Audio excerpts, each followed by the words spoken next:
po na yung bukol na yon ay cancerous after po mabiopsy. Ang Philippine Cancer Society po, nagbibigay po sila ng libreng chemotherapy treatment. So yun po ay libre na, wala na po kayong babayaran.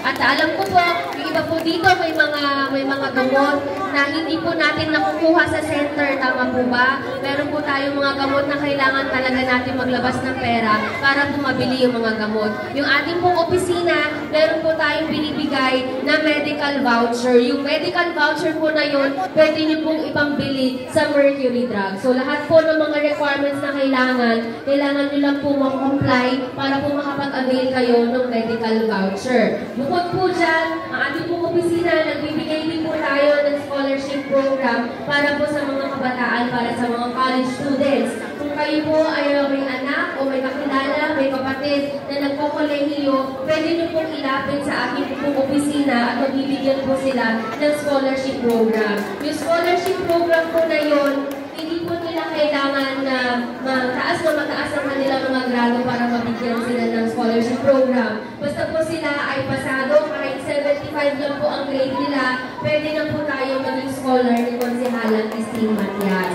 So lahat naman po yan, mga programa natin, nakalagay naman po yan sa ating pong Facebook page. Meron din po tayong KM Wellness Caravan. Yung KM Wellness Caravan naman po, magbibigay din po tayo ng feeding program, ng haircut, ng hair spa, at meron din po tayong libre maintenance doon. So if ever po na meron kayong mga katanungan sa ating pong mga programa, pwede po kayong makipag-coordinate sa ating pong mga coordinators at lahat po ng inyong mga katanungan ay masasagot po nila. So meron lang po akong tanong, okay lang po ba? Lahat po kayo dito may Facebook page o may Facebook account? Okay.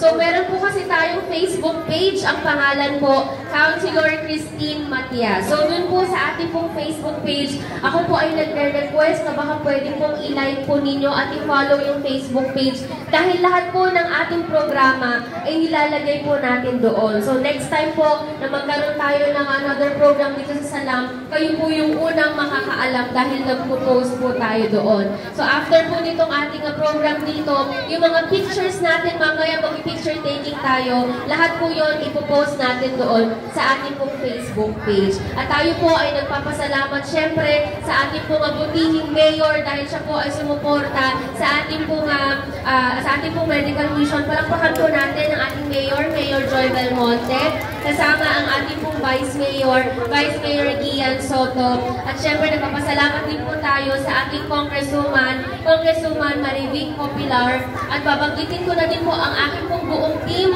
Lahat po kami ay team Marangal na Paglilingkod. Yung mga kasamahan ko pong konsehal, sina Konsehal Vic Bernardo, Konsehal Banjo Pilar, Konsehal Doc Eddie Juan, Konsehal Vito Soto Generoso, Konsehal Eric Cocoy Medina, at syempre ako po si Konsehala Christine Matias.